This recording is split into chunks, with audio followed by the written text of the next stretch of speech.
Nag-start po ako sa Reposo, ma'am. 23 years old po ako.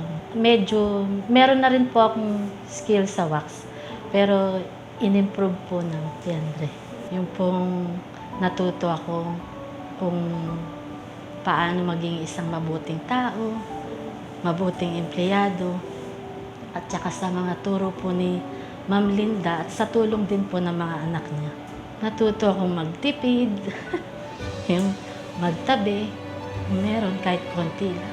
Yun po, nakapundar ng maliit na bahay sa tulong po ng kumpanya.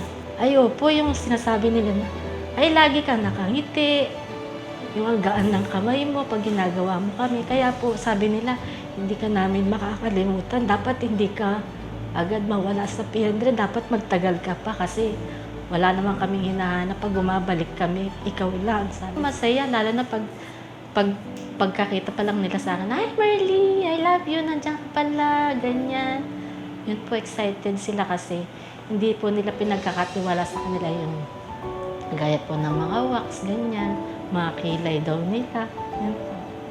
Yun, siyempre po may obligasyon ako, yung trabaho ko, yung pamilya ko, para po ma-improve ko pa yung gusto ko pa pong ma-improve. Tapos po yung sa anak ko, sa pamilya ko po, para mabigyan ko po ng magandang kinabukasan yung anak ko, kahit isa lang. Marami pong pagbabago, ma'am, kasi yun nga, medyo nag-mature na po ako. Yung hindi po kagaya nun, ay, okay lang bukas, ganyan. Ngayon po, hindi kailangan magtabi na kasi hindi na po pabata. Magkakaedad na, hindi lang magkakaedad. More pa, madadagdagan pa po yung edad. Ganun na. Ako po yung unang first batch na pinakasal po ng Piandre.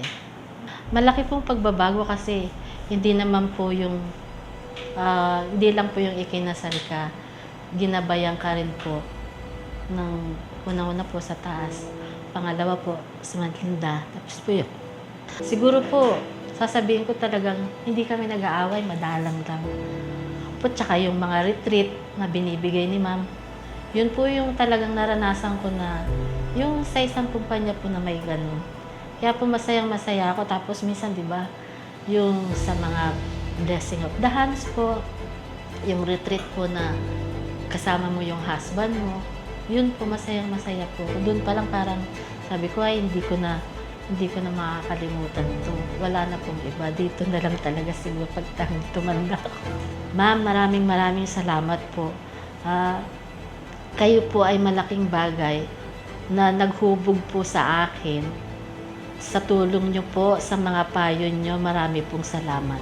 At nagpapasalamat din po ako, ma'am, sa mga gabay din po ng mga anak ninyo. Dahil natuto po ako, dahil sa inyo, dumami po ang aking kaalaman dito po sa kumpanya ng Piandre. Marami pong salamat sa inyo, ma'am. Hindi ko po kayo makakalimutan. Salamat po.